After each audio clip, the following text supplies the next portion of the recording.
Hey everyone, it's Tobes, and welcome to your second monitor.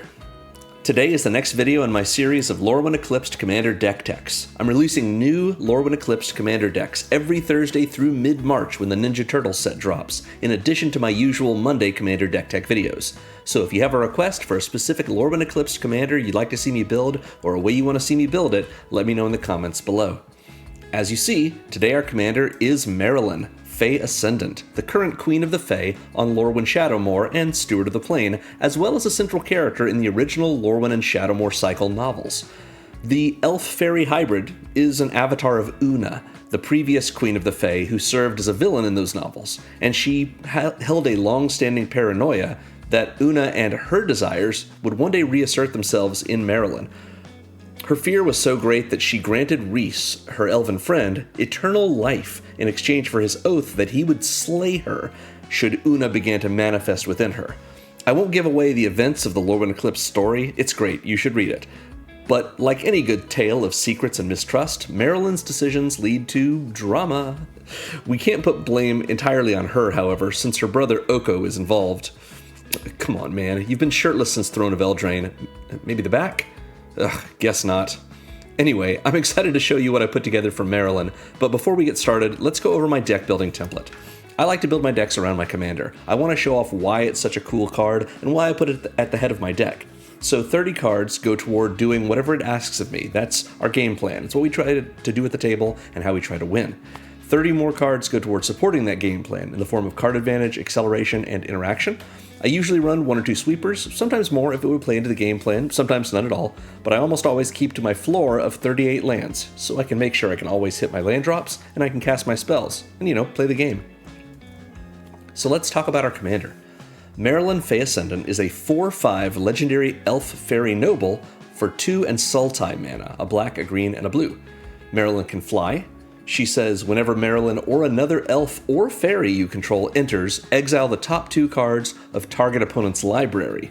And, once each turn, you may cast a spell with mana value less than or equal to the number of elves and fairies you control from among cards exiled with Maralen this turn without paying its mana cost. So what I find so cool about Maralen is that her character is meant to bridge the dual nature of Lorwyn Shadowmoor, and that duality shows up everywhere in this card design. She cares about elves and fairies alike. When you cast one of those, you exile 2 cards from an opponent's deck. She wants you to cast your own spells, but she also lets you cast your opponent's spells. While you pay for yours, you don't pay for theirs. And even though she can only use her last ability once in a turn, you can do so on each turn. She offers a lot of options for deck building choices. Interestingly, however, this flexibility actually encourages us to pick a lane and stick to it. Since elves are one of the best known creature types for being synergistic, the more elves we put in our Maralen deck, the more we want to keep focusing on elves. The same is less true of fairies, but it's not true. Likewise, we can fill our deck with flash creatures and other ways to play out our forest folk at instant speed, spreading our resources to get more free spells, or we can focus on generating a lot of value on our turn to dig for more good options all at once. It's sort of a choice between going wide and going deep. I like this because for all the power that Maralen possesses and the support she receives from her friends, she's constantly on edge. She thinks about becoming Una all the time, perseverating, casting about and latching onto any suggestion that her creator's thirst for power and control might be inching its way toward the surface of her mind. Una is under her skin, and no amount of scratching is going to get her free. There's an irony to this, but like I said, I won't spoil the Lorwyn Eclipsed story. Read it. In any case, our deck tries to honor Maralen's feeling that she needs to do it all. We're much more focused on fairies than on elves, since Maralen resides in Glen Elendra as Queen of the Fae, but we have a solid core of elven role players as well, in addition to some changelings to round it out. To that end, we have oodles of creatures of the types Maralen likes, plus plenty of ways to make tokens of those same creature types. We trigger our commander on our turn and our opponent's turns, giving us access to more spells and more chances to cast them. We like interaction and acceleration, so we have more than the usual share of both, and our Typal strategies go a long way to keeping Maralen's abilities firing. But even more fun is the way we interact. It's not enough for us to simply amass a congregation of accomplices to our Fae trickeries. We want to thieve the choicest of cards from our opponent's decks, even if those cards are already in play. So we have ways to send permanents back to the top of our opponent's decks so that our Maralen triggers let us exile them and cast them ourselves in a delicious, larcenous double whammy. Combined with cards which reward us for acting on our opponent's turns, and cards that care about us casting spells from exile, we can build out our board to increasingly unpredictable states. And that's the heart of what we're doing. We want our opponents to feel like our presence alters the course of their game plans, either by exiling the tops of their libraries so they can't access those cards, or by taking them for ourselves and using them in ways they never anticipated. They may have had ideas in mind for the way they wanted the game to play out, but a run-in with Maralen will leave them reeling, confused, and a little intrigued, forced to examine their expectations and re-examine those expectations of what their deck is even about. We pull them out of their comfort zones, shake them out of their routines, let them adjust to our unexpected energy, and hopefully, they come out the other side with a new appreciation for how to approach a game of Commander. In the meantime, we've flooded our way to victory, leaving them dazed and uncertain about what they really want, wondering how they ever got mixed up with such a Manic Pixie dream thief. You'll enjoy this deck if you like accumulating value from a handful of distinct vectors, or if you like espousing the idea that the journey is more important than the destination, because that attitude is the best way to leave everyone else in the dust. So, as usual, this Moxfield list we're going over today is linked in the video's description. At the bottom of it, you will see a considering section, filled with cards that I considered putting in the deck, but ultimately decided against. However, if you have a different budget, a bigger one or a smaller one, goodness, especially if you've got a bigger one, you can really power this deck up. But you can also power it down a little bit and go for a smaller budget. Or if you have a different focus you want to go for. If you want to go for more of an Elves build rather than more of the Faeries build that I went with here. Or if you just want to make some adjustments of your own. That considering section is a great place for you to start when you build your own Maralen Fae Ascendant deck. So we're going to start off with the biggest part of our game plan, the thing that triggers Maralen and lets us exile our opponent's stuff. It's our Elves and Faeries section. We've got 36 cards that either are Elves, are Faeries, are both, or make tokens. Now I do want to make mention that Maralen, I lost her. Maralen says, whenever Maralen or another elf or fairy you control enters, we exile the top two cards of a target opponent's library. It does not say whenever another elf or fairy creature you control enters. So when it names a subtype in Magic, it refers to a permanent of that subtype. It does not have to actually be a creature. So we have a few kindred cards in here as well. Just worth putting up at the top so that we understand what we're looking at.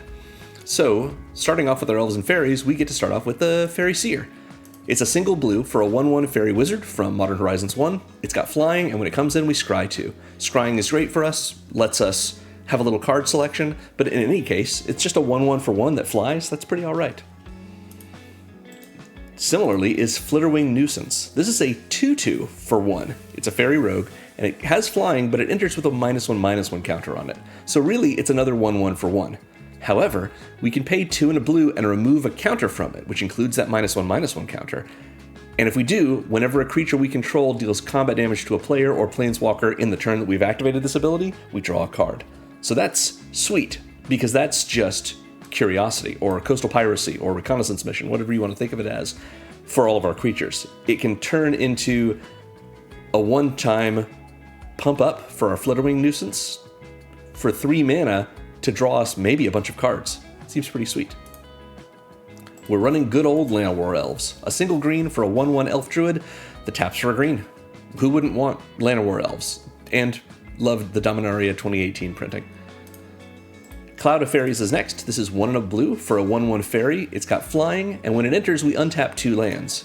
So these can be the 2 lands that we use to cast it. So in a way, as long as we've got 2 lands untapped, Cloud of Fairies is free, because it refunds us for itself. Something we're thinking about. Plus, if we don't want it, which maybe we don't, we can cycle it for 2, meaning while it's in our hand, we can pay 2 generic and discard it to draw a card. So this is either a 2-mana draw spell or a 2-mana 1/1 flyer that untaps 2 lands when it enters.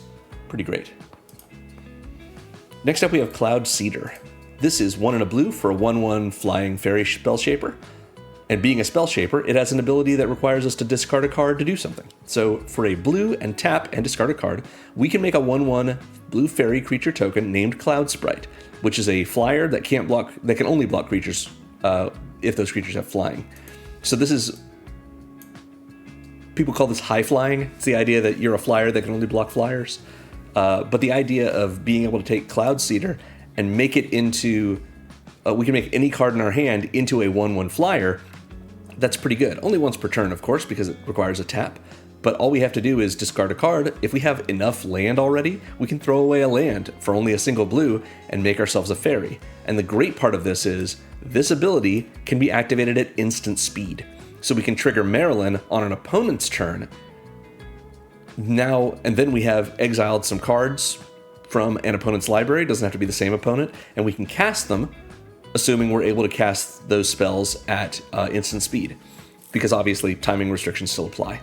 But we can do this anytime we want to. And if we have ways of knowing what's on top of an opponent's library already, because maybe we have a way to peek at it, or maybe because we've bounced something to it, doing that at instant speed can be really powerful for us. Plus, it adds to our count of fairies and elves, so we can cast even more high mana value things with Maralen's ability. Alright, next up is Llanowar Loam Speaker. To upgrade our elves for a single more mana, we have a 1/3 Elf Druid for 1 and a green that can tap for 1 mana of any color. This is just my favorite version of a 2 mana, like 1/3 Elf, because it can tap for any mana. Plus, we can, if we want, tap it to make one of our lands into a 3/3 elemental creature with haste until end of turn that's still a land, but only as a sorcery. This isn't going to come up that often. This is just, it's our Druid of the Cowl for the deck, because it can make any color of mana rather than just green.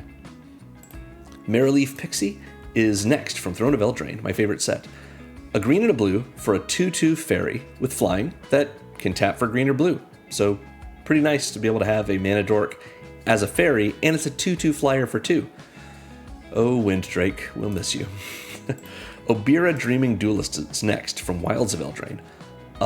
Blue and a black for a 2/2 legendary fairy warrior with flying, but also with flash, so we can flash her in on an opponent's turn, thereby triggering our commander. And whenever another fairy we control enters, each opponent loses 1 life. So this is a nice Typal payoff for us for casting our fairies or just making fairy tokens.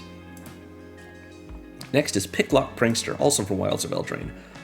This is 1 and a blue for a flying vigilant fairy rogue, and that's all. However, it has an enchantment, or an adventure on it. If you haven't seen adventures before, the way this works is while this is in our hand, we can cast the creature side, and if we do, that's all we get. Just a 1/3 flyer with vigilance for 2. That's totally fine. We can also, instead, cast Free the Fae, an instant for 1 and a blue, that says mill 4 cards, and then put an instant sorcery or fairy card from among the milled cards into your hand. We have 19 instants and sorceries, and quite a few fairies. This says 22 fairies right there, but that's just the fairy creatures.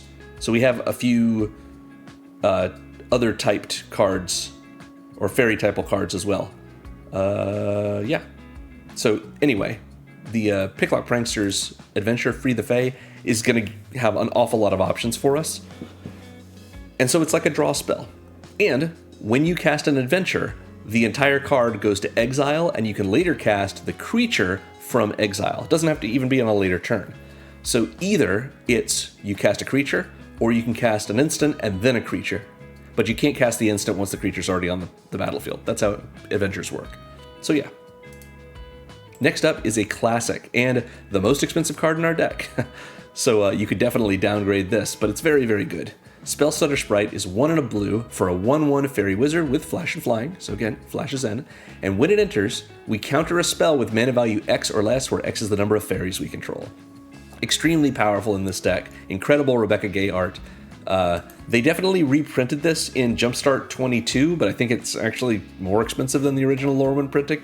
In any case, Spellstutter Sprite, very good for us, and just a great threat to be able to say, this is going to be much better than like Quench or Mana Leak by the time we're able to get it out. So yeah. Next is Stolen by the Fae. This is a sweet card. X and double blue for a sorcery that says return target creature with mana value X to its owner's hand, and you create X 1/1 blue fairy creature tokens with flying.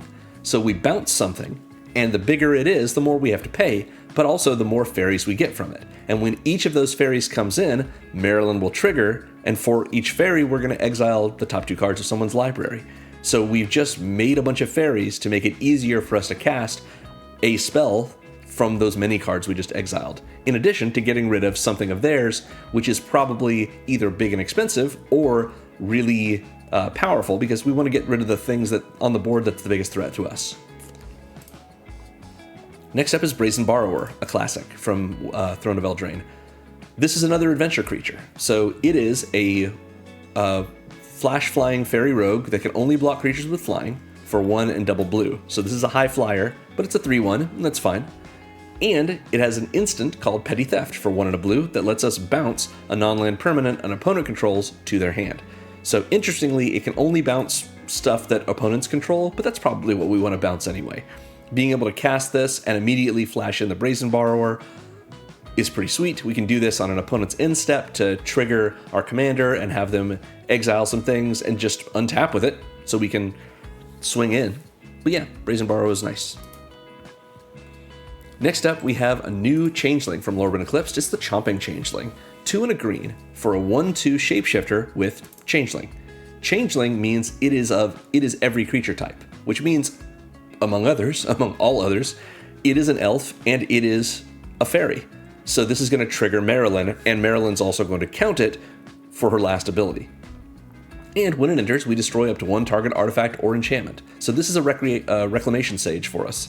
But with a better toughness, and it triggers our commander, even if our commander wouldn't have triggered on the regular Rec Sage. And look how cute it is. I love the changelings from Lorwyn. Next is Faebloom Trick. It's an instant. For 2 and a blue, we can make 2 1/1 fairies with flying, and when we do, we tap a creature that an opponent controls. So this is not just an instant that makes us 2 fairies. With our commander, it's an instant that makes us 2 fairies, and we get 2 triggers from Maralen, because that's 2 fairies. So we can either dig 4 deep on someone's library, or we can dig 2 deep on 2 different opponents' libraries. Plus, tap down a creature so that that creature can't attack us this turn. Maybe we're doing this on our turn so that we can get past a creature that we don't want to block, so we tap it down before we attack. Or we can even use this politically and say, hey, opponent A, I know you want to attack opponent B, but you're scared of their commander. What if I tap down that commander? What will you give me for that?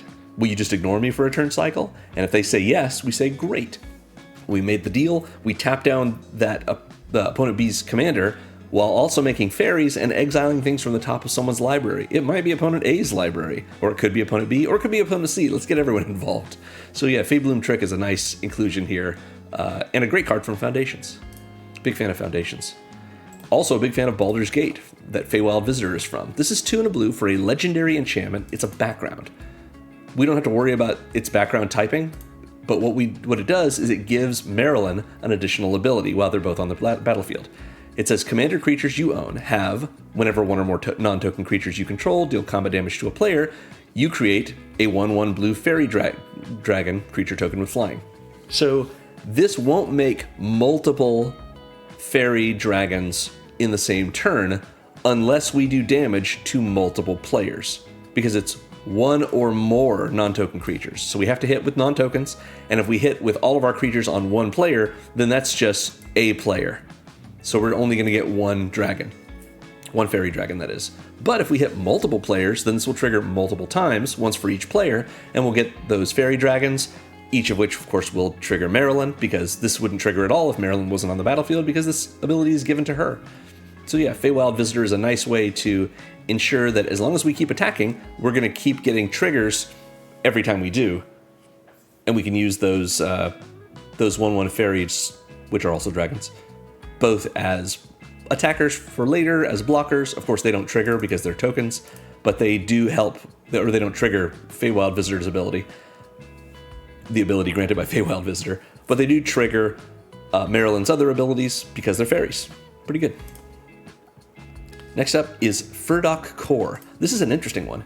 It's from Lorwyn Eclipsed. It's 3 generic mana for a Kindred artifact shapeshifter with Changeling. So this is an artifact with every creature type, meaning this is a permanent that will enter and it counts as an elf and it counts as a fairy. So we cast this and it comes in and triggers Maralen. It's also counted by Maralen when we have to figure out how many elves and fairies we have, because it doesn't say elf and fairy creatures. It's just elves and fairies, which means permanents, which this is because it has the kindred type and the changeling ability. So otherwise, this is a Manalith. It's a 3-mana artifact that taps for 1 mana of any color. Pretty good for us, helps us ramp a little bit. But also, we can pay for generic and make it a 4/4 artifact creature until end of turn. And what's nice about that is that it still has changeling, so it's a 4/4 artifact creature that it is an elf and is a changeling, if we need that, or is a fairy as well. So if that's relevant to something we need to do, then that sounds great. Otherwise, anything that's going to count the number of fairies and or elves that we have is going to count the Furdok core as well. Next up is Glenelendra Guardian, another great one from Lorwyn Eclipsed. 2 and a blue for a 3/4 fairy wizard with flash and flying, and it also, like we've seen before, enters with a -1/-1 counter on it, so it comes in as a 2/3. But we can also pay 1 and a blue and remove a counter from it, which again includes that -1/-1 counter, to counter a non-creature spell and its controller draws a card. That could be one of our opponent's spells, but it could also be one of our spells. I don't know why we would do this, but we might want to counter Furdok core, paying 3 for it and then 2 more for Glenelendra Guardian in order to take the -1/-1 counter off the Guardian and draw ourselves a card, since the controller of the spell we counter gets to draw a card. It is worth noting, Furdok core, even though it has changeling and therefore has all creature types, it is not a creature. Its types are kindred and artifact, so it is a non-creature spell. Just so you know how kindred works. But yeah, we could use Glenelendra Guardian to essentially expensively cycle one of our non-creature spells, letting it draw us a card and get the counter off of it. It's a possibility. But generally, we're going to use this as a way to protect our things or protect someone else's things. We can counter a non-creature spell that's meant to help an opponent out or win them the game or harm a different opponent's creatures. We can make a deal to stop that spell. Yeah, different ways of doing this. Next is Presence of Gond. 2 and a green for an aura that enchants one of our creatures. It doesn't have to be one of our creatures, but it should be. And it gives the enchanted creature the ability to tap and make a 1/1 green elf warrior creature token. This is extremely powerful for us, in the same way that we saw earlier with our ability to use Cloudseeder to turn the cards in our hand into a single blue to make a fairy creature token, and therefore trigger Maralen. So being able to use Presence of Gond to just every turn take one of our creatures that we may not have been doing anything else with, like attacking or blocking, possibly even Maralen herself, and just tap to make an elf warrior at instant speed, thereby triggering Maralen at instant speed, exiling someone else's top 2 cards at instant speed, etc. This is very strong with us. There is an infinite loop that you can make with this if you include Intruder Alarm in your deck. Intruder Alarm is a blue enchantment that says, most relevantly, whenever a creature enters, untap all creatures. So we would have the creature that this is on tap, make a 1/1, the 1/1 comes in and triggers Intruder Alarm, untapping everything, including the creature with Presence of Gond, so we can do that again and infinitely make 1/1 elves that let us infinitely trigger our commander and infinitely exile 2 cards at a time off the top of our opponent's libraries, thereby essentially milling them all out. I don't have that card in this deck. 2-card combos are not okay unless you're in bracket 4 or above. And technically this is a 3-card combo. Presence of Gond plus Intruder Alarm is 2 cards because it makes an infinite number of 1/1 creatures, but it doesn't win us the game without Maralen involved, so 2 or 3. But as people say, Intruder Alarm goes infinite with a ham sandwich.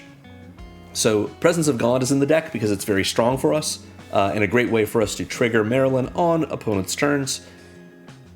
But I didn't put an Intruder Alarm in. But if you're willing to do that, and thereby technically put your deck at bracket 4 immediately, which this deck is definitely not a bracket 4 deck, go for it. Intruder Alarm is not that expensive. So next up is Realm Walker. This is another one of our Shapeshifter Changelings. It's a 2/3 for 2 and a green It's from Call Time. And it says, as it enters, choose a creature type. We have a couple of these in the deck. I generally, in this deck, would choose Faeries, because we're not leaning into our Elf Typal strategies, but we are leaning towards some of our Fairy stuff. However, it doesn't really matter. You can go either way with it.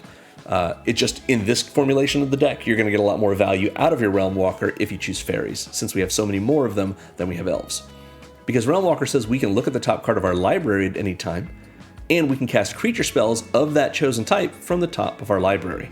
So we can cast our Fairies off the top of our library, which is to say, we have access to one more card, not all the time, but often, than what's in our hand, so we have card advantage when it comes to casting our Fairies. It is worth noting that something like Furdok Core is not a creature spell, like I mentioned. So we can't cast it off the top of our library because Realm Walker only lets us cast creature spells of the chosen type, even though Furdok Core will share that type. So this is a pretty sweet one for us, and otherwise it's a 2/3 Elf and Fairy, since it's a changeling, to help out with Maralen. Next, this is so cool. This is Scuttling Sentinel from Ravnica Clue Edition. 1 and double Simic hybrid mana, so we can either cast this for 1 and double green, 1 and double blue, or 1 a green and a blue. To get a 3/2 Crab Elf with Flash, so good to trigger Maralen on our opponent's turns, or on our opponent's turns, and Vigilance. And when it enters, we put a 1/1 counter on another target creature that we control, maybe Maralen, because until end of turn, that creature becomes a blue crab in addition to its other types, and gains hexproof. So interestingly, it's not in addition to its other colors and types. So it becomes a crab in addition to its other types, but it's only blue until the end of turn. And until the end of turn, it gains hexproof. So a great way to protect Maralen, to pump something up, and to trigger Maralen on our opponent's turns, since it's an elf. Next, we have Voracious Tome Skimmer from Lorwyn Eclipsed. This is triple Dimir hybrid mana. So 3 blue, 3 black, 2 of one and 1 of the other. For a 2/3 Fairy Rogue with flying that says whenever you cast a spell during an opponent's turn, you may pay 1 life, and if you do, draw a card. Very, very nice. We've got lots of ways to cast spells on our opponent's turns, even though we're not specifically a flash deck.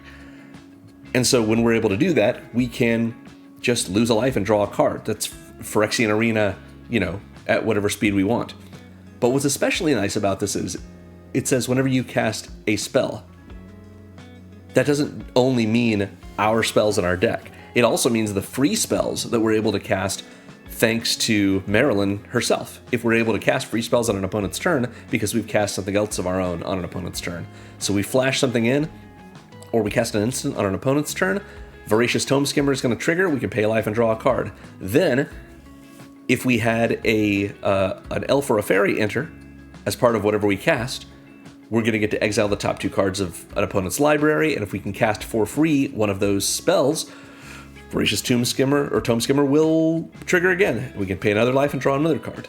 So very, very powerful source of card advantage for us if we have ways to cast things on our opponent's turns, which we will.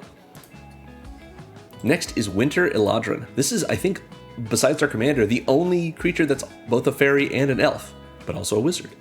2 and a blue for a 2/2 Fairy Elf Wizard with the A Gust of Wind ability. When this creature enters, return up to 1 other target creature to its owner's hand. So in a way, it's our Fairy Elf Mana War, which is a solid removal spell.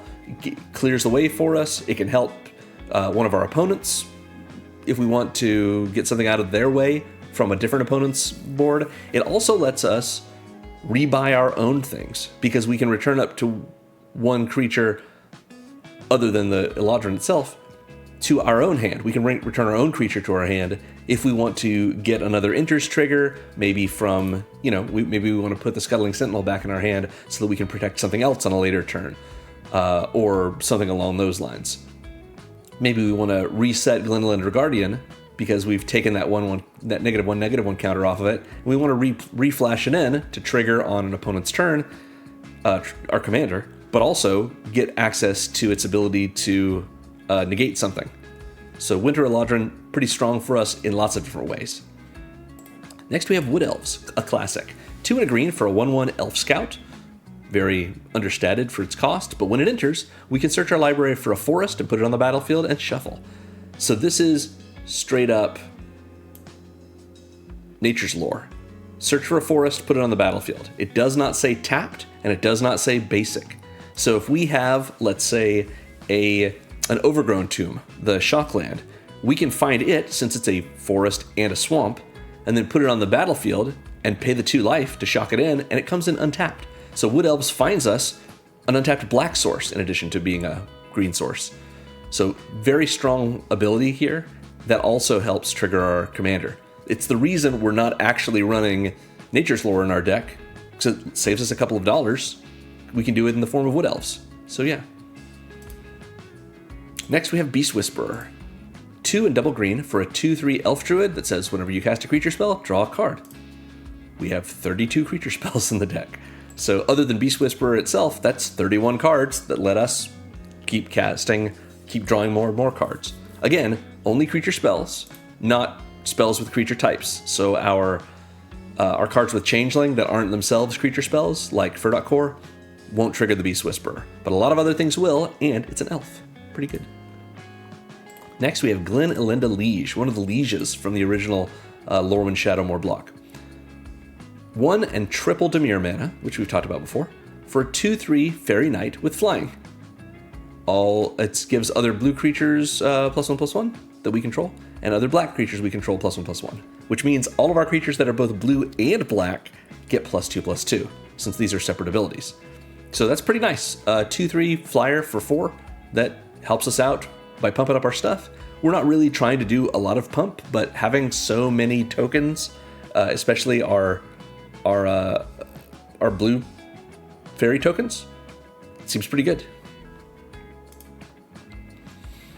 Next up, this is actually the most expensive card in our deck. I went back and forth on putting this in a lot because it breaks my guideline of not putting in cards that are more than $10-ish without them being the commander.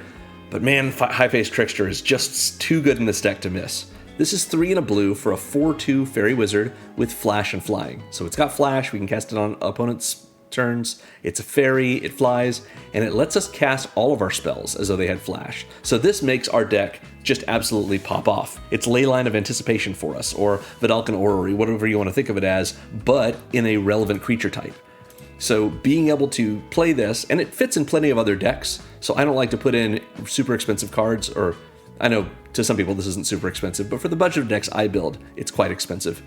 I don't like to put in these kinds of cards unless they are playable in plenty of other places. And you can put this in lots of decks, but it's terrific in this one because it triggers our commander.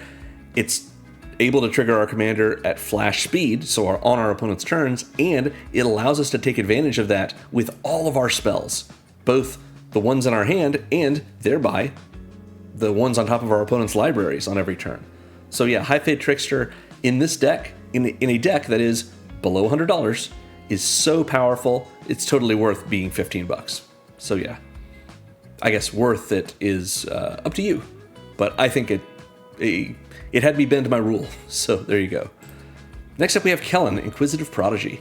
2, a green and a blue for a legendary human fairy detective, investigating, with flying and vigilance. He's a 3/4, so a 3/4 flyer with vigilance for 4, it's not bad. And when he attacks, we destroy up to 1 target artifact, and if we controlled that permanent, we draw a card.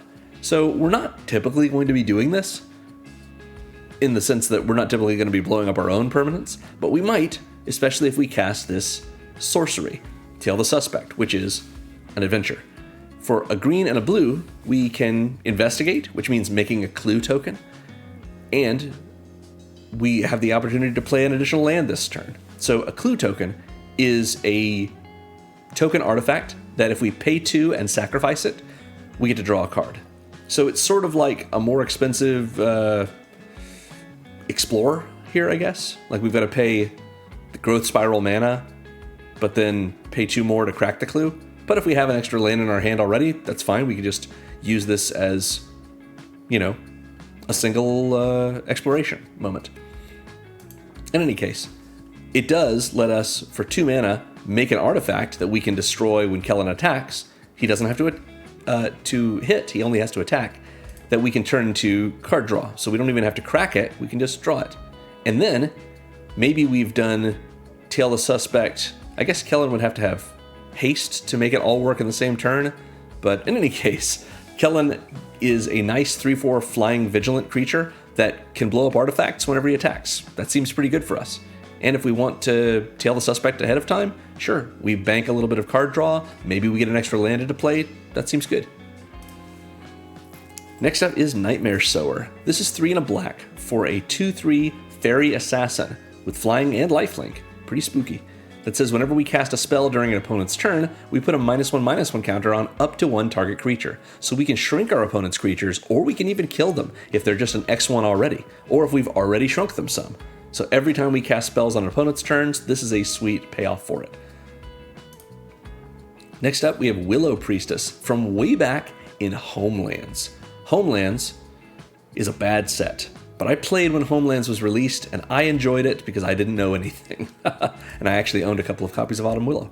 So for 2 and double green, this is a 2/2 Fairy Druid that says, tap, you may put a fairy permanent card from your hand onto the battlefield. So this does work with Furdok Core, or any of our other permanent cards that have Changeling, or just anything that's a fairy. So this just lets us ramp out fairies, because we can sort of Elvish Piper our fairies into play. We can also pay 2 and a green to give target green creature protection from black until end of turn. Is that going to come up? Maybe. Our commander is green. You know, the Willow Priestess itself is green. Any of our green creatures, we don't even have to tap the Willow Priestess to activate this.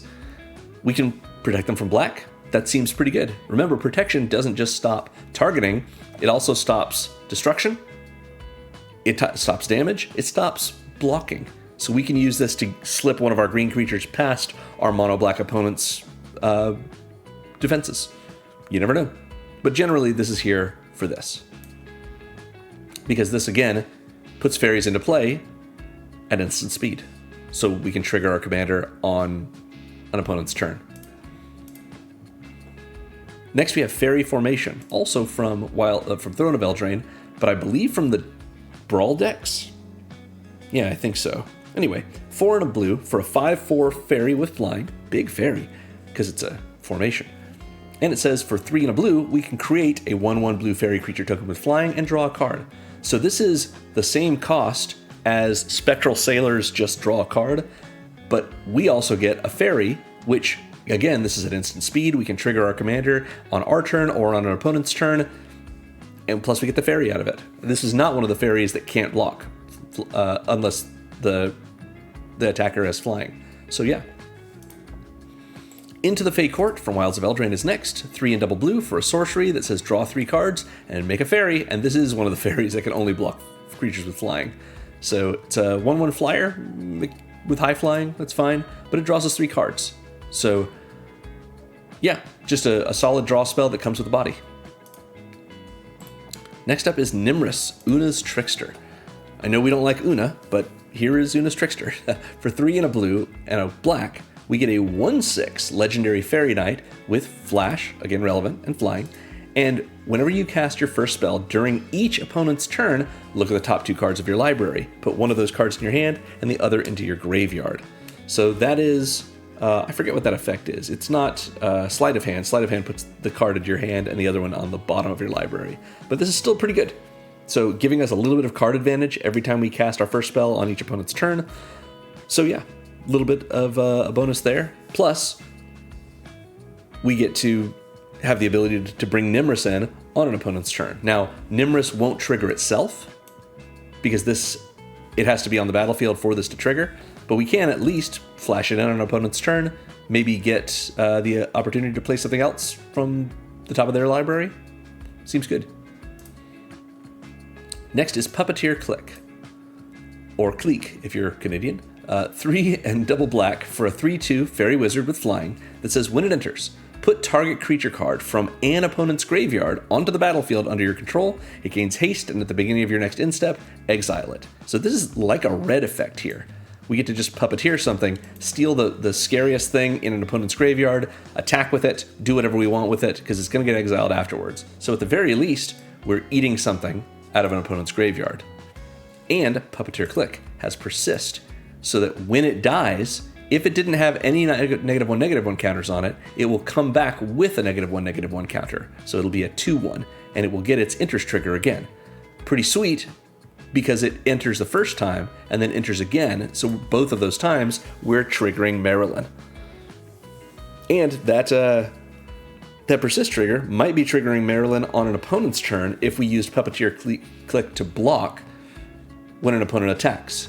So the click will die and then come back on that same opponent's turn with the persist trigger, which will trigger Maralen, which will let us exile cards from the top of someone's library, maybe that person who attacked us, and then get to cast something for free, we hope.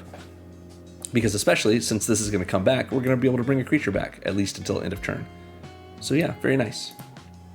Next up is Selfless Safe-Right. This is an elf. It's an elf warrior, a 4/2 for 3 and double green, but it has flash, and it has Convoke, meaning we can tap our creatures to pay for the mana for it. The creatures either pay for a single generic or one of the colors that the creature is. So Puppeteer Click will only produce black. So since we don't have black in the casting cost of Selfless Safe-Right, it can only pay for the generic mana. But if we had, Nimrus, it could tap for black since it's blue and black. Nope, that's wrong. That's not what we need. Willow Priestess could tap for green for it if we wanted to use Willow Priestess for that. Of course, if we have Willow Priestess, why aren't we just tapping it to put the Safe-Right directly into play? Anyway, Convoke is powerful. This has flash, so it's good for triggering everything we've talked about before with our commander on an opponent's turn. And when it enters, we choose a creature type. Other permanents we control of that type gain hexproof and indestructible until end of turn. So this is very nice because if we choose Elf with it, then it doesn't gain hexproof and indestructible because it says other permanents you control. But if we choose Fairy with it, I should say this, if we choose Elf, all of our other elves will get hexproof and indestructible, which includes our commander because she's an elf. But if we choose Fairy, it protects all of our fairies in the same way. And it doesn't say creatures, it says permanents. So our Furdok core is also going to be fine, for example. So yeah, Selfless Safe-Right is a great way for us to protect ourselves and flash in a blocker, trigger our commander on an opponent's turn, and even do it without having to pay the full price to bring it in. Next, we have Fairy Slumber Party. This is one of our board wipes, technically. So it doesn't actually trigger our commander. Because for 4 and double blue, we have a sorcery that returns all creatures to their owner's hands. That means Maralen will come back to our hand too. And it says for each opponent who controlled a creature returned this way, you create 2 1/1 blue fairy creature tokens with flying, and this token can only block creatures with flying. So in all likelihood, assuming we have 3 opponents and they all have at least 1 creature, we're going to make 6 1/1 fairies. That's not great for triggering Maralen, since she'll be back in our hand before we make all those fairies, but the next time we get Maralen in play and can trigger her, we've added 6 fairies to the board, so we're probably able to cast whatever spells we get off the top of an opponent's library. So yeah, this is a nice tempo-y board wipe that adds to our fairy count, and that sounds good to me. And then, just to make our Dream Thief have a little nightmare of her own, we have Una, Queen of the Fae herself.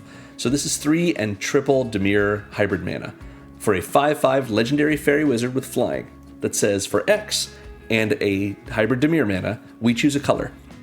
Each opponent exiles the top X cards of their library, and for each card of the chosen color exiled this way, create a 1/1 blue and black fairy rogue creature token with flying. So very, very sweet. We can say X equals 3, let's say. So we pay 3 and a blue or black, and then we'll choose red.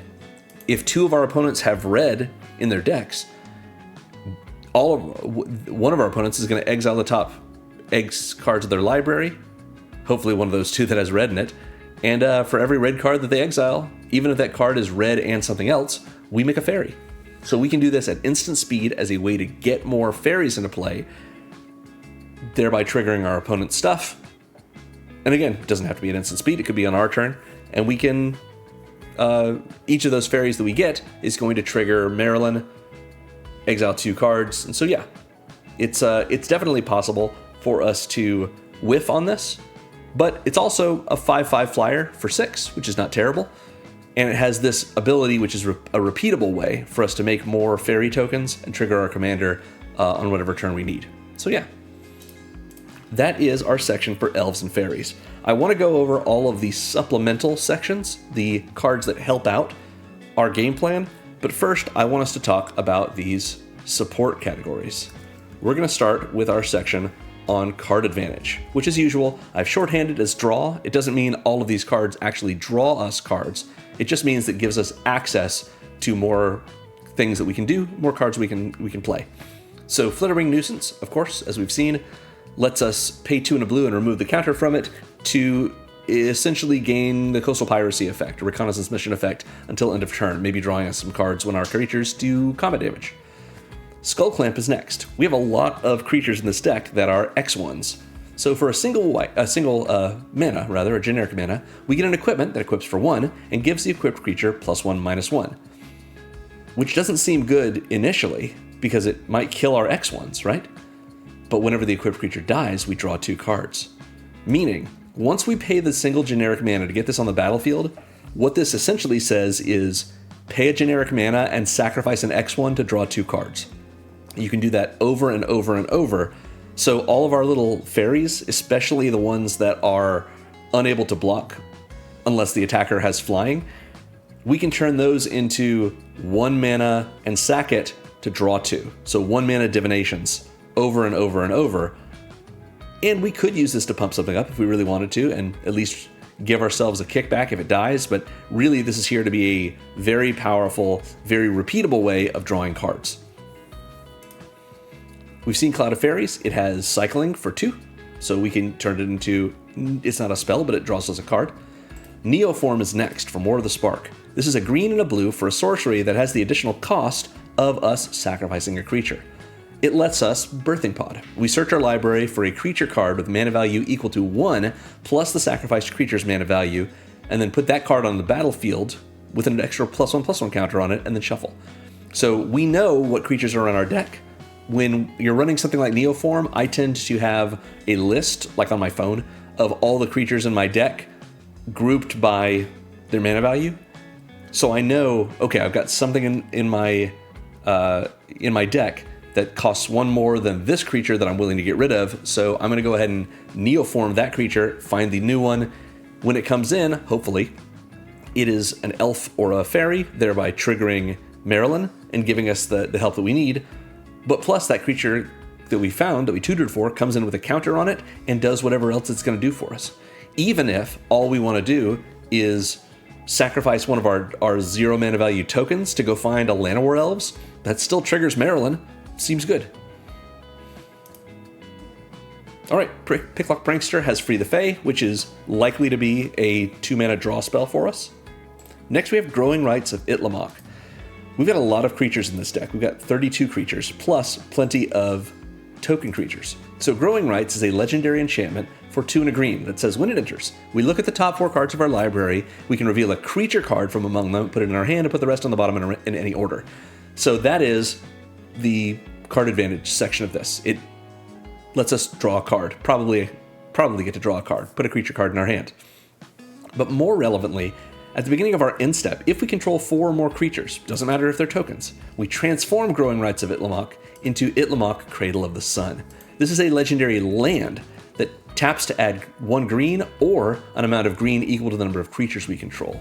So this is a great card to swap out if you're not looking for this, but the fact that we're able to go so wide in our deck really rewards us for being able to by giving us the ability to put a lot of green into play so that we can cast more spells, especially on our opponent's turns, if we've got something that enables us to do so. And it lets us draw a creature to get closer to that 4 creature threshold just by coming in. Plus, look at all these little mushroom guys.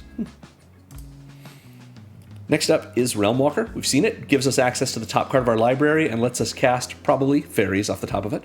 Voracious Tome Skimmer lets us pay a life to draw a card every time we cast a spell on an opponent's turn. Beast Whisperer draws us a card whenever we cast a creature spell.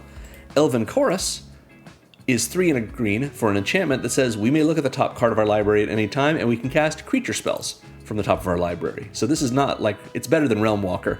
It gives us the same sort of peak ability, but we can cast any creatures. We don't have to choose a type. And all of our creatures can tap for mana. So this is a great ramp effect as well. Gaunty Night Minister is next. Love this guy from Aetherdrift. A 3/4 legendary Aetherborn rogue for 2 and double black that says whenever a player casts a spell they don't own, that player creates a treasure token. So anytime we're casting spells that we exiled with our commander off the top of our opponent's libraries, we're going to get a treasure token back from that. Even though we're casting those spells for free, we're getting paid for it. Sweet. And whenever a creature deals combat damage to one of our opponents, it doesn't say one of our creatures, so this triggers whenever anyone does damage to any player other than us. The creature's controller looks at the top card of that opponent's library and exiles it face down, and they may play it for as long as it remains exiled, and their mana is fixed. It can be spent, a mana of any time can be spent to cast that spell. So this gives everyone at the table a little taste of Maralen's Manic Pixie Dream Thief vibe. And it does make things a little messier, because we have to keep track of like which cards are exiled face down from which players, and which cards we've exiled that turn from each player. Which just seems like a lot of fun. Plus we get these treasure tokens, and this will work for anyone who's casting anyone else's stuff. In addition, what's nice about this is, this essentially means you draw a card off the top of your opponent's library, and it's going to stay in your hand, but not able to be interacted with in your hand, because it's not actually in your hand, it's exiled, for as long as it's there, you know? And it's play, so you can even play lands off of it. This works anytime anyone does combat damage to one of our opponents, but it just means like all of your creatures sort of have curiosity unless they attack us. So this is also a disincentive for our opponents to attack us. We could say, look, you can attack me, but if you attack a different opponent, each of your creatures is going to be able to steal a card from the top of their library. You get to keep it face down in exile, and you can cast it, or play it rather, anytime you want. And when you cast those spells, you're going to get a treasure token from it. That seems amazing. Or you could attack me and get none of that. Whatever you want. So yeah, Gaunty is very strong. In general, a really fun commander to build around, but also a lot of fun in this deck. Kellen gives us the ability to cast Tail the Suspect, the Sorcery Adventure, and Investigate, which gives us a clue. That could draw us a card. Fairy Formation, we can pay 3 and a blue to make a fairy and draw a card. Into the Fate Court draws us 3 cards and makes a fairy. Nimrus lets us look at the top 2 and put 1 in our hand whenever we cast our first spell on an opponent's turn. Puppeteer Click lets us grab an opponent's creature from the graveyard, and we get access to it with haste this turn, every time this comes in. So that's a little bonus of something. And finally in this section, really, really exciting, is Rassilon the War President. This is from the Doctor Who decks. 3, a blue and a black, for a 3/4 legendary Time Lord Noble that says, at the beginning of your upkeep, you lose 2 life and exile the top card of your library. You may play that card for as long as it remains exiled. As long as it remains exiled, we don't have to do it this turn.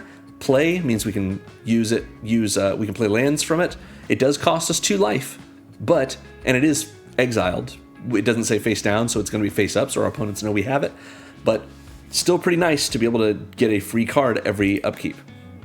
And each non-creature spell you cast from exile, which means from this ability that Rassilon gives us, or from other ways that we're exiling things, particularly the spells that we're exiling with Maralen from our opponent's the tops of our opponent's libraries. Each non-creature spell we cast that way has Conspire. Conspire means, as we cast the spell, if we tap 2 untapped creatures we control that share a color with the spell, we copy the spell, and we can choose new targets for the copy. So this gives us the ability not just to get extra cards and use our many, many creatures to copy them, but also to use our many, many creatures to copy the spells we steal from our opponents. Rassilon is so cool in this deck, and even though he's 5 mana, just totally worth it to change the texture of the way the game plays. And very inexpensive. Really cool card like this. So that is our card advantage section. Let's talk about acceleration, which again I've shorthanded as ramp. We've seen Llanowar Elves, love it. Single green, taps for green, that's what we want. You know Soul Ring, it's a single generic mana for an artifact that taps for 2 colorless mana. So cost 1, gives us 2, of course we're putting it in our deck. Wayfarer's Bauble is next. This is a single generic mana for an artifact that if we pay 2, tap, and sack it, we get to Rampant Growth. Search our library for a basic, put it on the battlefield tapped, and shuffle. Now, we're playing green, and we've got a lot of ramp, as you'll see in this section, but I wanted us to run Wayfarer's Bauble just to be able to fix our mana in case we need to, and in case we don't have access to those other ramp spells. In addition, this is Rampant Growth, which is 2 mana, and it costs us 1 more, but we can split it up over the course of 2 turns. So yeah, just a little bit of extra fixing for us.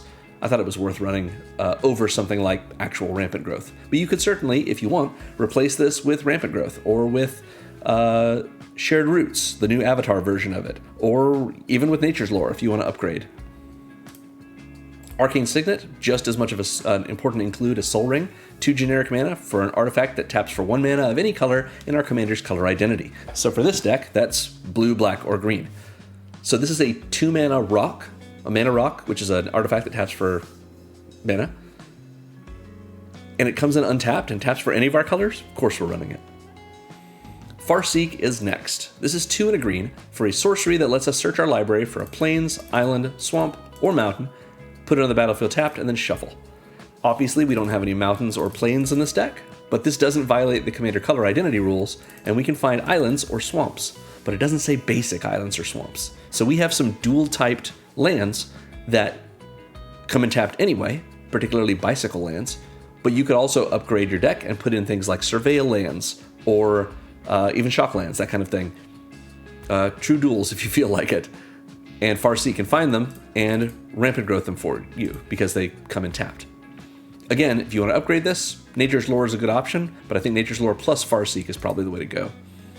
Felwar Stone is next. This is another 2 mana rock that comes in untapped and taps for 1 mana of any color that a land an opponent controls could produce. So in all likelihood, we're not going to be up against 3 opponents that are all running blue, red, or blue-red, and nothing else. So in all likelihood, Felwar Stone is going to make mana that's at least one of our colors. It may be all 3 of our colors. I mean, we're running green. It may be the case that, at the very least, it's a 2 mana rock that comes in untapped and taps for green, and that's great. And the more it works for us, the more colors it gives us, the better it gets. And if an opponent has their own Felwar Stone, then that's not really relevant, but if they have the land version of Felwar Stone, which is Exotic Orchard, then their orchard makes whatever colors that we already have in play, which means our Felwar Stone makes those same colors, since the Felwar Stone sees their Exotic Orchard making colors because the orchard sees our lands. So yeah, Felwar Stone, very inexpensive, good acceleration for us, and helps us fix our lands better and better as the time goes, as the game goes on. We've seen the Llanowar Loam Speaker, taps to make 1 mana of any color. The Maraleaf Pixie, taps to make green or blue. Furdok Core is a manalith, so it taps for 1 mana of any color. Growing Rights eventually becomes a land that we can tap for green or a lot of green. Wood Elves helps us find a forest and put it on the battlefield, not necessarily tapped when it enters. Elven Chorus makes all of our creatures tap for mana. Gaunty lets us make a treasure every time we cast a spell that we don't own. Kellen lets us play an additional land this turn when we cast Tail the Suspect. Next we have Wilderness Reclamation. This is just a lot of fun as an enabler for this deck. 3 and a green for an enchantment that says at the beginning of your end step, untap all lands you control. So if we want to cast our spells on our opponent's turns, we've got the mana to do so. We don't have to hold back. During our end step, we're going to untap all of our lands. So we can tap out on our turn and then get all that mana available to us again. It's like doubling our mana, we just can't use the second, like the new half, the double of it, on our turn. So yeah. And then Willow Priestess lets us put a fairy directly into play from our hand, so that's accelerating fairies out. Pretty good. That is our acceleration section. Next up is our interaction section. This is our interaction. We're going to start with Fairy Fencing. X and a black for an instant that gives target creature -X/-X until end of turn, and that creature gets an additional -3/-3 if we controlled a fairy as we cast this spell. It's templated that way because if we cast this spell and then someone removes our only fairy, it doesn't lose the -3/-3. So yeah, On its own, if we have any fairies in play, we can make X equals 0. And this is just a single black to give something -3/-3 if we have a fairy in play. And if we want it to be more than that, we just pump it in there. And since this is a penalty, since this subtracts from power and toughness, this is a way we can cause a bad block for us to become a good block, a bad attack for us to become a good attack, to negate a pump spell, or even to kill a creature that has indestructible, if we make this -X equal to that creature's toughness. But we can't, like, you know, if there's like a 4/4 with indestructible and we do 1 damage to it, we can't then give it -3/-3 and kill it, because it would then be a 1/1 indestructible with 1 damage marked on it, so it's not dead. But if it's a 4/4 and we give it -4/-4, it becomes a 0/0, and 0 toughness means it dies. So yeah, very good. Next up is Expel from Orazca. This is from Rivals of Ixalan. 1 and a blue for an instant that says return target non-land permanent to its owner's hand. So just any non-land permanent, we just bounce it.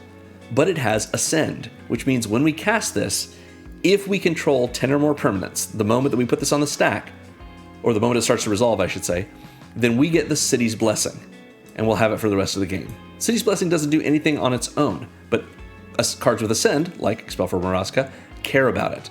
So, when we cast this, if we have 10 or more permanents, including our lands and our tokens, then we're going to get the City's Blessing. We will bounce a non-land permanent to its owner's hand, but if we have the City's Blessing, instead, we may put that permanent on top of its owner's library. So this is a great way to do the thing I said at the top of the video, where an opponent has a scary, big creature, like they've got like a Galta or something. Maybe we want to cast Expel from Orazca and put Galta back on top of their library so that we can then get a fairy or an elf into play and exile the top 2 cards of their library, which includes the non-land permanent that we bounced to the top of it. And we can cast it ourselves, hopefully. Runaway Together is also great for this. 1 and a blue for an instant that says choose 2 target creatures controlled by different players, return those creatures to their owner's hands. This doesn't put it back on top of the library for us to get access to, but it does not have to be, we don't have to be one of these controllers. So we can get rid of a creature on opponent A's playmat and a creature on opponent C's playmat if we want to. Just get them out of the way, not to worry about. Spell Stutter is next. Love this. This is a Spell Stutter sprite, but as a spell. As an instant. 1 and a blue for an instant that says counter target spell unless its controller plays 2, plus an additional 1 generic mana for each fairy we control. So another counter spell that works off of our fairies. Sounds great. Spell Stutter sprite, we've already seen. Works kind of similarly. Stolen by the Fae lets us bounce a creature and make a bunch of fairies. Tear Asunder is 1 and a green for an instant that exiles an artifact or an enchantment. So since it exiles it, it's already a better naturalize. But we can also kick it for 1 and a black, meaning we'd be paying 2, a black and a green. And if we do that, if it was kicked, instead we exile target non-land permanent. So it becomes just get rid of anything that isn't a land. It's gone, it's exiled. Goodbye. So yeah, very strong removal spell for us. We've seen the Brazen Borrower. It lets us use Petty Theft to bounce a non-land permanent that we don't control to its owner's hand. Chomping Changeling enters and destroys an artifact or an enchantment. Glenlinger Guardian lets us counter a non-creature spell if we pay 1 and a blue and remove a counter from it, and the non-creature spell's controller will draw a card. Next up is Sweep Away. 2 and a blue for an instant that returns a target creature to its owner's hand, and if that creature is attacking, we can put it on top of its owner's library instead. So this is a little more expensive and is conditional than Expel from Orazca, and it only works on creatures, but still pretty good for us. Gets us to take a creature that's attacking us or is just attacking anyone. Doesn't say it has to be attacking us. And we can put it on top of its owner's library and hopefully either exile it or exile it and steal it. We've seen the Winter Eladrin. It is a mana war, bounces another creature. Kellen, whenever he attacks, destroys an artifact. Nightmare Sower, whenever we cast a spell during an opponent's turn, puts a -1/-1 counter on up to 1 target creature, so we can kill things either slowly or quickly with that. Swat Away from Lorwyn Eclipsed is 2 and double blue for an instant that costs 2 generic less if a creature is attacking us. And then the owner of target spell or creature puts it on their choice of the top or bottom of their library. So if they put it on top of their library, they know that we're going to be able to exile it and maybe steal it. If they put it on the bottom of their library, it's probably gone forever anyway. So do they want to give it to us? If not, okay. And this works with the discount if a creature is attacking us. We don't have to target that creature or even a creature that's owned by the same player that owns the creature attacking us, or that controls it rather. We can also hit spells with this. So if somebody casts a kill spell or a pump spell or something when they're attacking us to try and defeat one of our blocks, we can put that spell on top of their library, which is sort of like a counter spell, but it maybe even means if we play a fairy or an elf before they're able to draw it again, if they put it on top of their library, we can get that spell and cast it ourselves too. Pretty good.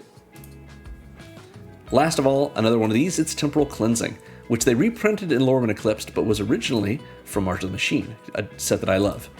3 and a blue for a sorcery with Convoke, so we can use Convoke like we talked about before, and have our creatures help us cast it. And the owner of target non-land permanent puts it on their library second from the top, so we can still get to it with a single activation or a single trigger of Maralen, or on the bottom. So the option to put it top or bottom for Temporal Cleansing and for Swat Away is very nice because it's rock and a hard place choice with our Maralen deck. So yeah, that covers our interaction section.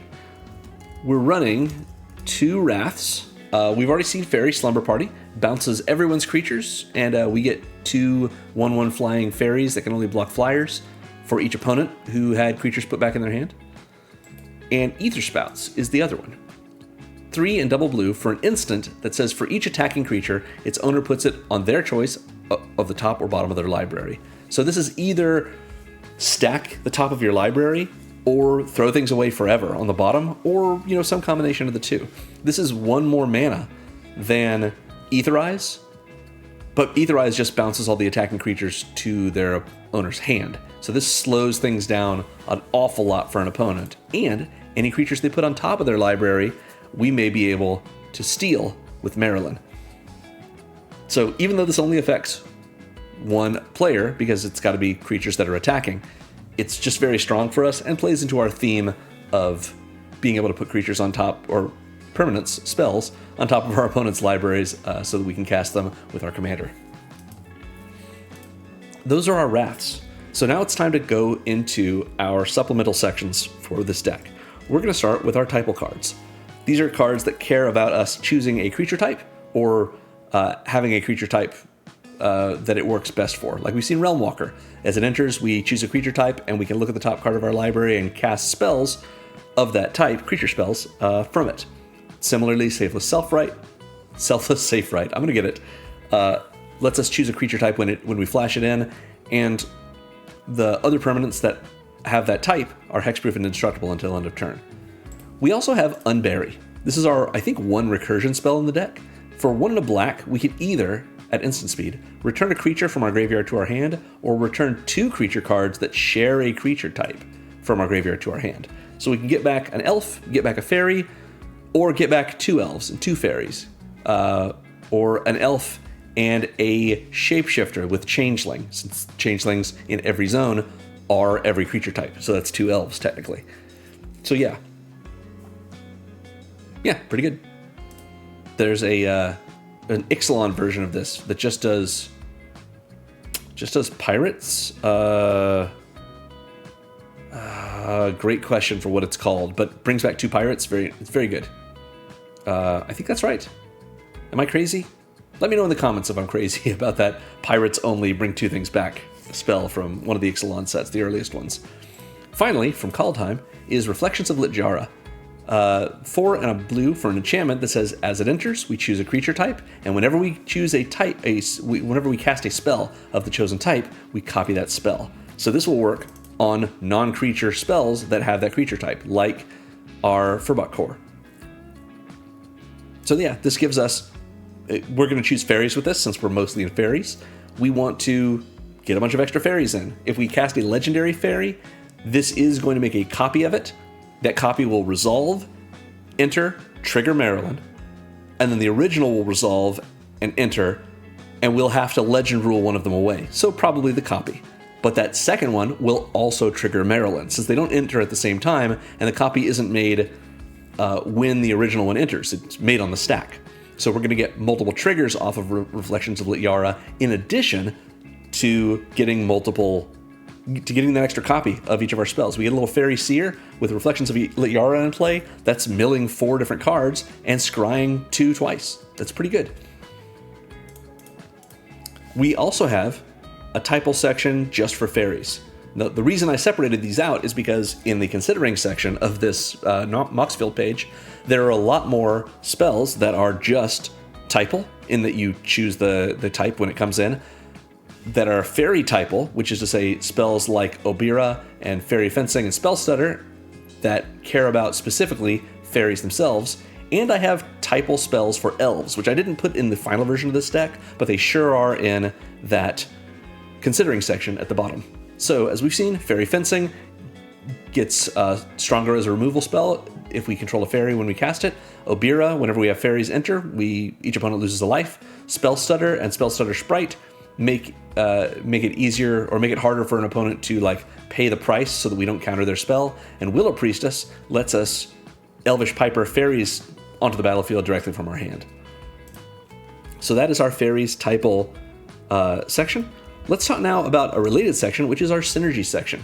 I'm really, really pleased to be able to put Lantern of Insight in this deck from the Lantern control strategies at a game store near you. This is a single generic mana for an artifact that has everyone play with the top card of their library revealed, and we can tap it and sacrifice it to make a player shuffle. We don't ever want to do this, probably. The reason we have this in the deck is to give us information about what everyone else has on top of their library. At the very least, it tells us the top single card, so that when we trigger our commander, we know, it may be the case that everyone just has a land on top of their library, a basic land. That doesn't help us. But most of the time, more often than not, I assume, we're going to be facing opponents that at least one of them has a spell on top of their library.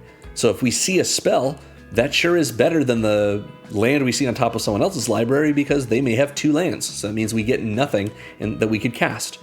Or maybe we have all 3 of our opponents are showing spells on top, but one of them is a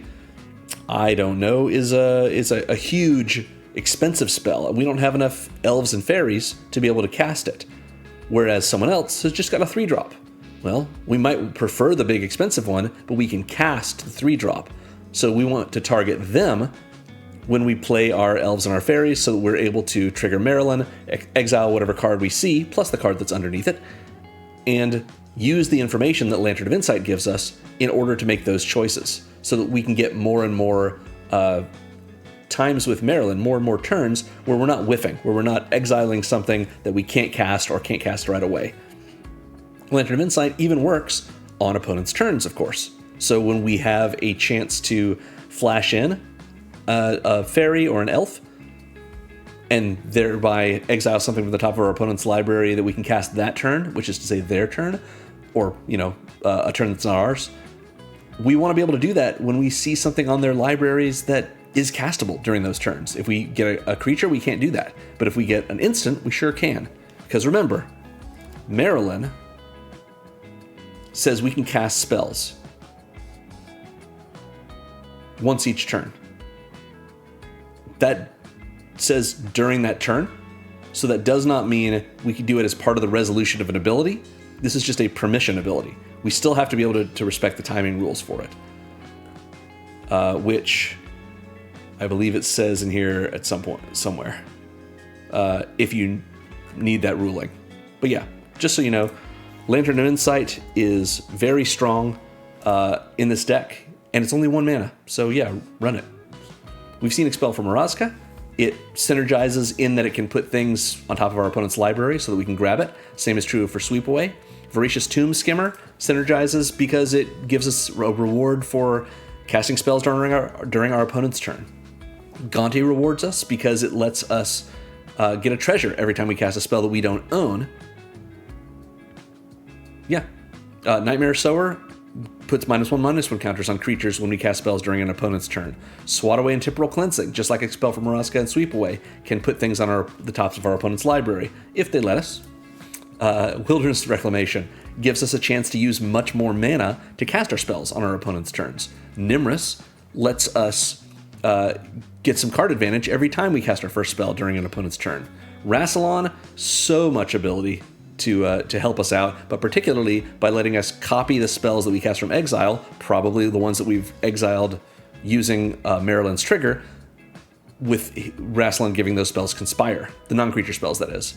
And Una lets us put Faeries into play on an opponent's turn, thereby triggering those Maralen abilities on those turns, plus building out our Faeries in the process. So yeah, that is our synergy section. We have a number of token makers. That number is 10. So Cloud Seeder lets us spell shape our cards in hand into 1/1 Faeries with high flying. Stolen by the Fae lets us bounce a creature and make a bunch of Faeries. Faebloom Trick makes us a couple of Faeries at instant speed and also taps down an opponent's creature. Feywild Visitor lets us get a 1/1 Fairy Dragon whenever we do damage with any number of creatures to an opponent. Presence of Gond lets us tap the enchanted creature to make an elf whenever we feel like it. Fairy Formation for 4 mana will draw us a card and make us a fairy. Into the Fey Court makes us a fairy but draws us 3 cards on its own. Reflections of Lityara make us copies of any spell of the chosen type, which is going to be a creature type, so mostly creature type tokens. Fairy Slumber Party gives us 2 fairies for each opponent who we got to bounce creatures to their hand from with this Wrath. And Una lets us make fairies in an unpredictable way, but lets us mill our opponent, essentially, into exile. Mill some cards from the top of their library into exile, and then make fairies, hopefully, from that from the cards that match the color that we named when we activated her ability. So that is our token section. We have a small pump section, which we've seen. Glendalendra Liege makes all of our other blue creatures and all of our other black creatures each have +1/+1. And Scuttling Sentinel, when it enters, just puts a counter on something, but that thing becomes a crab that's blue, and it has hexproof until end of turn. Tiny little pump, but we might be able to do it multiple times if we are to, if we bounce this or get copies of it. So yeah, not really high on pump, but it's worth noting that we have a little bit of it in our deck. Similarly, we have this Recursion section, which has Unbury in it. Yep, we've already seen it. Brings back a creature or 2 creatures if they share a type. Could be helpful to us. And our final section of spells is our protection section. Ways to keep us or our creatures safe. Spell Stutter and Spell Stutter Sprite let us counter spells. So oftentimes that's going to be a spell that either harms us or harms our stuff. That's what the kind of spell we want to use on it, or use this on. Swiftfoot Boots are great. The Swifties are 2 generic mana for an equipment that equips for 1 and gives the equipped creature hexproof and haste. Something good to put on a valuable creature like our High Fae Trickster or Gaunty or our commander. The Swifties are very powerful and inexpensive compared to something like Lightning Greaves. So yeah. Glendalendra Guardian is access to another counter spell in the form of paying 1 in a blue, removing a counter from it to negate something. Scuttling Sentinel can flash in and give one of our creatures hexproof until end of turn as a crab. Willow Priestess, we can pay 2 and a green to give one of our green creatures, or any green creature, protection from black, which is a little crazy, but there it is. Ether Spouts lets us bounce all attacking creatures but not really bounce them, tuck them, since they're going back to the library. And Selfless Safe Right comes in, we choose a creature type, and all of the creatures we control other than the Safe Right itself that have that type, all the permanents we control that have that type rather, gain hexproof and indestructible until end of turn. So that covers all of our spells. As usual, we're going to go over our land base now. So we've got 14 basic lands. Mostly we're a blue deck. Very minorly we're a black deck, but we do have plenty of black in the deck. So you could make these proportions more significantly different from one another, put more islands in and fewer swamps and probably fewer forests even. But I liked this because I always want to make sure that by the time I'm able to cast my commander, I'm not hurting for the colors of mana I need for it. So I tend to err toward the middle of like equalizing it more so than really the proportions demand. But this ends up being a fine proportion for us and gives us a good balance. We're running all 3 bicycle lands that we can run. So Festering Thicket is our example, a new one from Lorwyn Eclipsed Commander. This is a swamp and a forest. It's got 2 types, but it comes in tapped. So this is a tap land that is a swamp and is a forest. So we can find this with Farseek, since it can find swamps. So this is Farseek, which is unable to find forests, or rather it doesn't say you can search for a forest, but we're able to find one anyway, since we're searching for a swamp. And Farseek puts things into play tapped anyway. So Festering Thicket's a great option for us if we want to Farseek for a black and a green source. It also has cycling for 2, so we can discard it by paying 2 and discarding it from our hand and draw a card if we don't need a land, maybe later on in the game. So if all the bicycle lands work this way, they're just different types. Festering Thicket is a swamp forest, Fetid Pools is an island swamp, and Rain-Slicked Copse, also from Lorwyn Eclipsed Commander, is a forest island. Next up, we have the check lands. Drowned Catacomb is our example. This is a land without basic types. It taps for blue or black and comes in tapped unless we control an island or a swamp. So the basic types that correspond to its colors. Pretty nice, except that we have 14 basics in our library, but it does not say a basic island or swamp. So Drowned Catacomb, if we have Rain-Slicked Copse in play, Drowned Catacomb is going to see that we have an island. So it'll come in untapped. I typically like to run the check lands in any deck that has about 20 lands with basic types, and we have exactly that. We've got 14 basics, the 3 bicycle lands, and we've got 3 tango lands as well. Obviously, you could put in more dual-typed lands, but these are the ones that I go with because they're just very strong. I should mention, if you would like to upgrade the bicycle lands, shock lands would be good. If you want to upgrade the check lands, I might go with slow lands, because they often, maybe even more often, would come in untapped, since they require you to just have 2 other lands in play. But with 20 lands in this deck that will make pretty much any of these check lands come in untapped, I think we're doing all right. And these are much less expensive. We got 4 fixing lands. Obviously, we're running Command Tower. It is an untapped land that adds 1 mana of any color in our commander's color identity, so it's like Arcane Signet on a land. So this is a tri-land for us. It taps for blue, black, and green. An untapped tri-land is totally worth running. Even a tapped tri-land is worth running, because Path of Ancestry comes in tapped, but it has the same text that Command Tower has.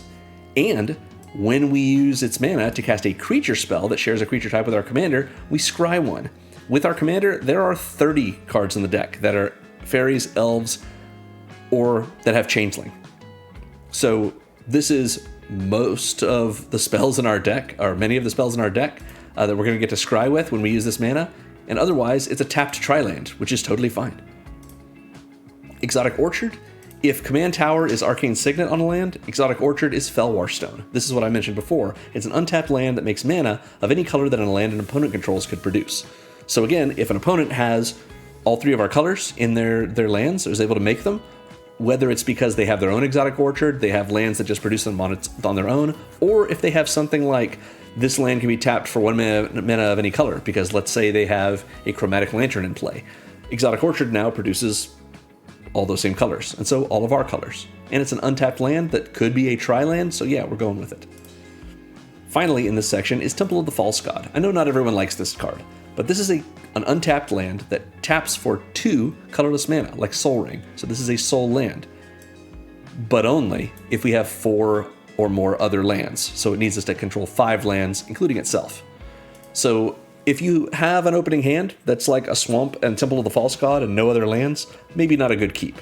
But if you are able to accelerate out more lands, or if you just get this into play turn 5 when you have 4 other lands or more, or later, then it's 1 land drop that's making more than 1 mana. Totally worth running. This little bit of acceleration in your land base. Next up are the Pain lands. Llanowar Waste is our example. This is an untapped land that taps for colorless mana, or we can tap it for black or green if we're willing to let it do a damage to us. Usually the way this works is we don't tap our Pain lands for colored mana unless we really need that colored mana in order to cast our spells. If it's the choice between casting it or taking damage, 1 point of damage as an additional cost to cast a spell that we need to cast, that's totally worth it. Even if we're doing it 4, 5, 6, 7, 8 times in a game. That might add up, and it might end up killing us in the end. But winning the game at 1 life is the same at winning at 40. So as long as it doesn't kill us, it's worth paying that mana, or that damage, losing that life from the damage.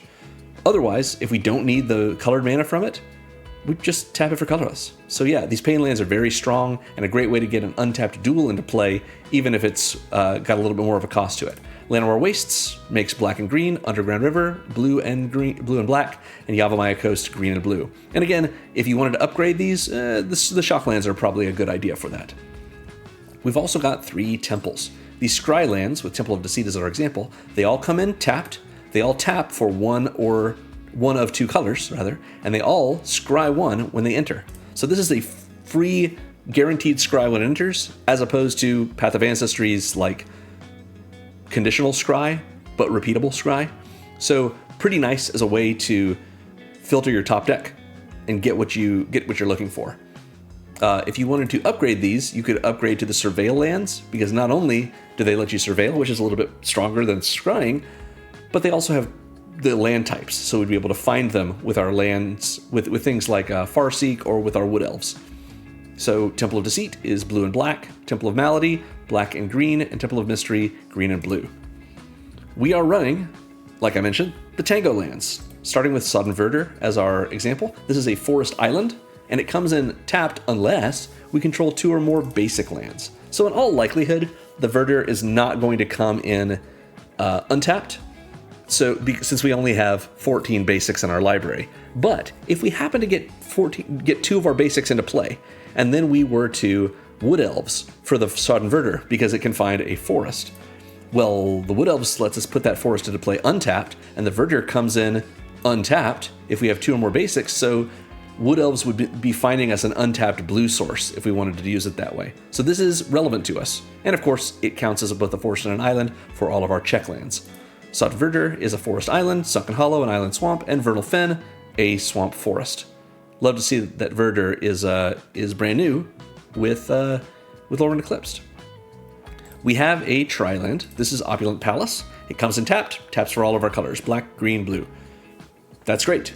If you wanted to upgrade this for a lot of money, you could upgrade it to the Triome that is in these colors, which is a great question. There is a Triome in these colors from Ikoria, and its name is not coming to me.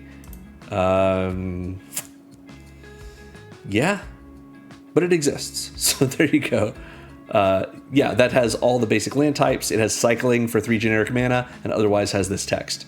So yeah, you could fetch it. It's very nice, but also very expensive compared to 15 cents for the Tarkir Dragonstorm printing. I'm gonna think of that Triome. Anyway, last in this section is our 4 utility lands. Alchemist's Refuge is an untapped land that taps for colorless, or we can pay a green and a blue and tap it, and we can cast spells this turn as though they had flash. So that is us tapping essentially 3 mana sources, whatever we're getting the blue and the green from, plus the refuge itself.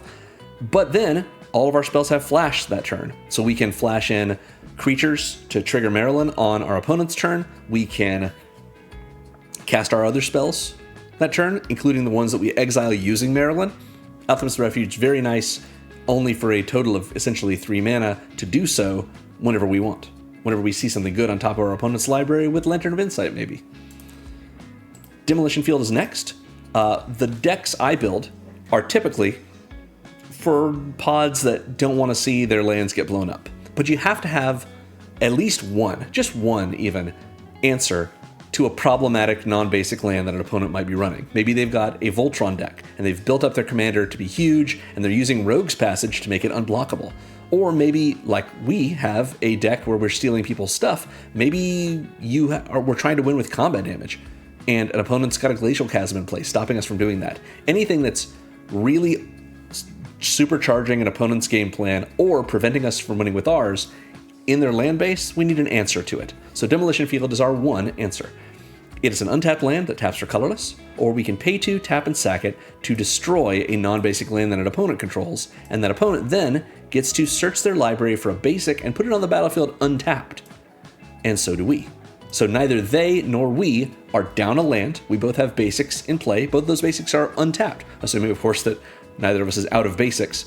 And we've dealt with the problematic non-basic that we need to get rid of, without it being something that, like, costs our opponent or us too much. Next, we have Emergent Zone. This is sort of a backup Alchemist Refuge. It's an untapped land that taps for colorless, or we can pay 1 and tap it and sacrifice it, and we can cast spells this turn as though they had flash. So it costs essentially 1 less to activate and doesn't require specifically blue and green mana for it, but we have to sacrifice it. So it's just a one-off thing, but it's nice to have a little bit of backup to our Alchemist Refuge. Finally, I mentioned Rogue's Passage a moment ago. We've got space in this deck to have another utility land, so Rogue's Passage is it. It comes in untapped, taps for colorless, or we can pay 4 and tap it to make a creature unblockable this turn, which doesn't have to be one of our creatures. Maybe we make a deal with an opponent to make their creature unblockable so that they can swing in with it as long as they don't attack us. So of course we want to activate this once they declare it as an attacker rather than beforehand, because otherwise they can attack us and it's unblockable. But in any case, we can also throw it on our creatures. Are our creatures strong enough to merit a Rogue's Passage? Not necessarily. But this deck is about stealing our opponent's stuff. So some of the things we're going to be doing is try to steal things from the Timmy player at the table. The player that has a creature-heavy deck with big, scary stuff. Imagine getting someone's Gulta again, and then using Rogue's Passage to make it unblockable, and just keep doing that and killing its owner with it, or killing a different player so we don't lose it once that player dies. Rogue's Passage can really supplement us in that way because it helps us have the option to turn our sort of like go wide, synergy deck into a beatdown deck based on what we find. It just gives us that flexibility that people may not expect, which is sort of what we're hoping for. So that about sums it up. Again, I'm releasing new Lorwyn Eclipsed Commander decks every Thursday through mid-March when the Teenage Mutant Ninja Turtle set drops. So let me know in the comments if you'd like to see a specific Lorwyn Eclipsed Commander or deck style. Thanks for watching, everyone. Make sure to like and subscribe, ring the bell if you want to be notified when I post my videos, and remember, most of all, magic is fun. You should play more Magic.